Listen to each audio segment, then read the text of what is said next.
Okay. What made you want to do this type of career for graphic design or any kind of art? I've always considered myself an artist, even when I was a kid. Mm-hmm. And people always talked about the starving artist, and you have to have a fallback, and all these other things, because you just can't feed yourself if you're an artist. Mm-hmm. And I think that over time, and as I got older, I bought into that less and less. Mm-hmm. And ultimately leading myself to here where I am now, Mm-hmm. working as an artist full time, Mm-hmm. and earning a very good living.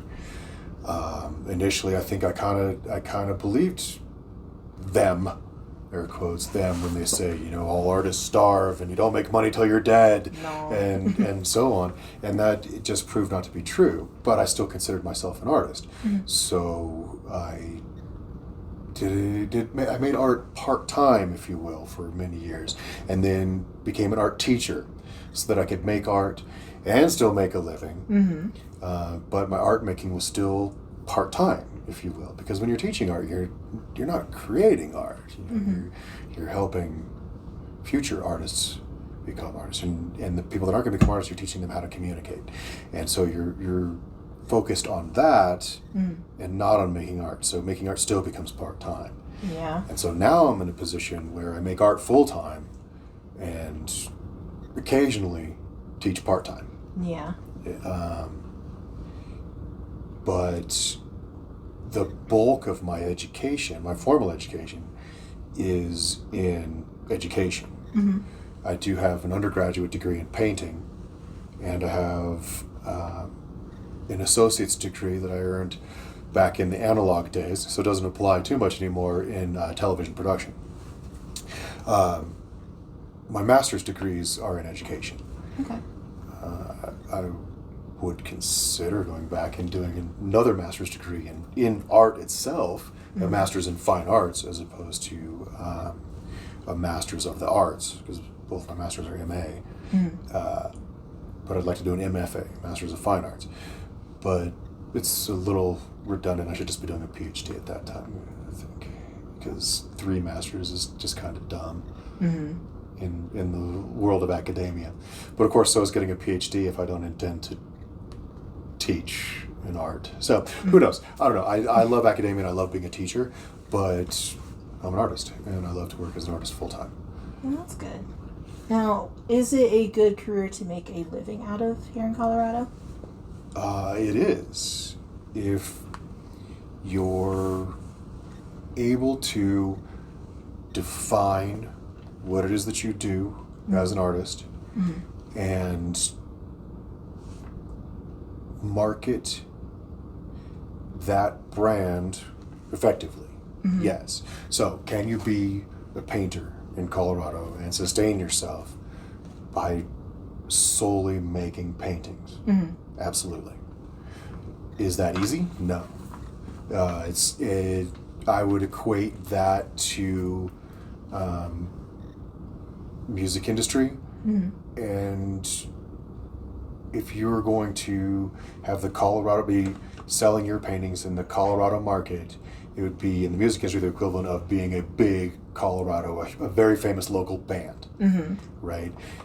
You need that kind of a following to sell enough paintings to sustain yourself.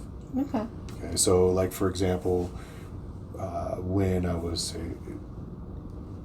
just painting, and of course that was part-time, right, because I was teaching full-time, I would, depending on gallery shows and so on, but again, I marketed myself a lot so I could get as many shows as I could, but about a dozen paintings a year is what I sold.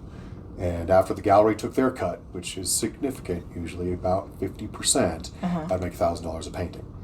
Okay. So $12,000 a year, is that enough to live on? Absolutely not. No effing way.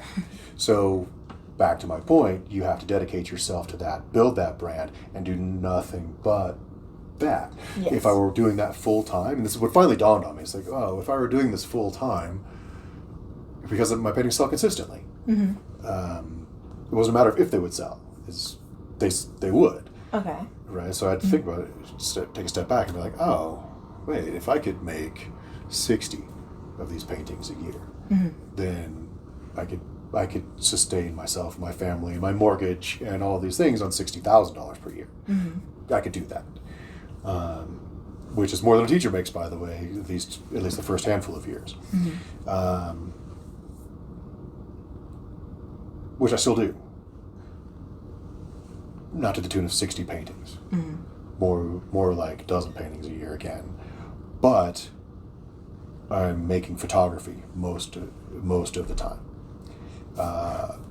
So diversification can also be key. If you're not going to be able to sell $60,000 paintings a year, but you can sell 12, okay, great. Can you also build another brand and sell photography that way? Absolutely. And so that's kind of the position that I was in, is each niche of art in which I was working, I built a unique brand and marketed that brand as such. Okay.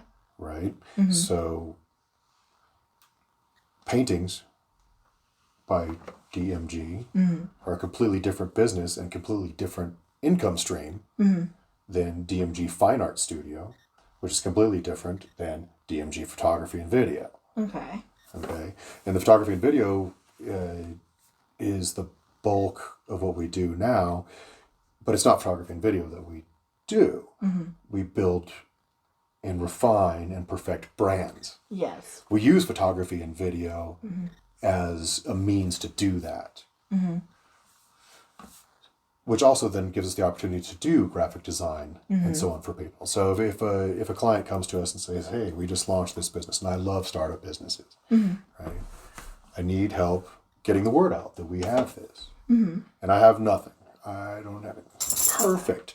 Because that's a person that I can sell a package to that includes logo, website design, all of their multimedia needs, including 30-second television commercial spots that can then be cut down into 15-second television spots, 5-second or 7.5-second social media spots, right? And then if I can get them into a contract to manage their social media as well, then that's one more piece of the a la carte menu that we offer for people to develop and or polish their brand. So some people already have an existing brand, and so we help them refine their logos, refine their marketing, refine their strategies to reaching their clientele, help them make more money by improving their brand.